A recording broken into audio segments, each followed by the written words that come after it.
आज हम आप लोगों को बेलन का सूत्र बताएंगे। बेलन का सूत्र देखिए, एक बेलन है, उसके देखिए त्रिज्या। तो सबसे पहले क्या होता है, बेलन का सूत्र में सबसे पहले आता है बेलन का वक्रपृष्ठ। बेलन का वक्रपृष्ठ, बेलन का वक्रपृष्ठ, वक्रपृष्ठ देखिए। तो बेलन का वक्रपृष्ठ में क्या होता है, आधार की परिधि, आधार की परिधि, परिधि गुणे ऊंचाई। क्या होता है, आधार की परिधि और गुणे ऊंचाई। ऊंचाई, आधार की परिधि क्या होते हैं, 2 पाई आर। ऊंचाई क्या होता है, h। तो बेलन का वक्रपृष्ठ क्या हो जाएगा, 2 पाई आर h। ये हो गया बेलन की परिधि। पहले नंबर पर क्या आता है, बेलन की वक्रपृष्ठ क्या हो जाएगा, 2 पाई आर h। जहां पर 2 पाई आर क्या है, आधार की परिधि। फिर दूसरा आता है बेलन का, बेलन का संपूर्ण वक्रपृष्ठ। ये तो वक्रपृष्ठ हुआ, बेलन का संपूर्ण वक्रपृष्ठ। संपूर्ण वक्रपृष्ठ बराबर क्या होगा, वक्रपृष्ठ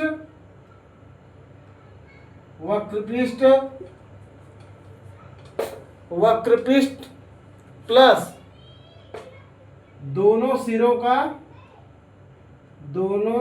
का सिरा को, एक सिरा दो सिरा, दोनों सिरा का क्षेत्रफल, दोनों सिरों का क्षेत्रफल। तो वक्रपृष्ठ हमारा कितना है, 2 पाई आर h। अब दोनों सिरों का जो है क्षेत्रफल क्या हो गया, 2 पाई आर ये है, ये भी आर है, तो क्या होगा 2 पाई आर स्क्वायर।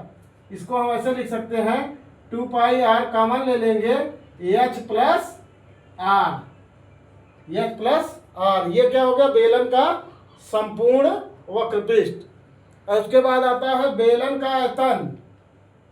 बेलन का आयतन, बेलन का आयतन, बेलन का आयतन आधार का क्षेत्रफल, आधार का क्षेत्रफल गुणे ऊंचाई, गुणे ऊंचाई। आधार का क्षेत्रफल क्या है, पाई आर स्क्वायर प्लस वो गुणे ऊंचाई क्या है, h। तो क्या हो गया, पाई आर स्क्वायर h। ये क्या हो गया, बेलन का आयतन। यही 4 सूत्र पे 3 सूत्र हो गए। और बेलन से बने बड़े से बड़े घनाभ की ऊंचाई, मतलब बेलन से बने बड़े से बड़े घनाभ की ऊंचाई बराबर बेलन की ऊंचाई, एक इस पर भी रहेगा।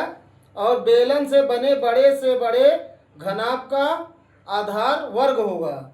और आधार की भुजा, आधार की भुजा क्या हो जाएगी, आधार की भुजा, आधार की भुजा क्या हो जाएगा, आधार की भुजा √2r हो जाएगा। क्या हो जाएगा, इस तरह से बेलन का सूत्र है, इस पर हम सवाल हल कर सकते हैं।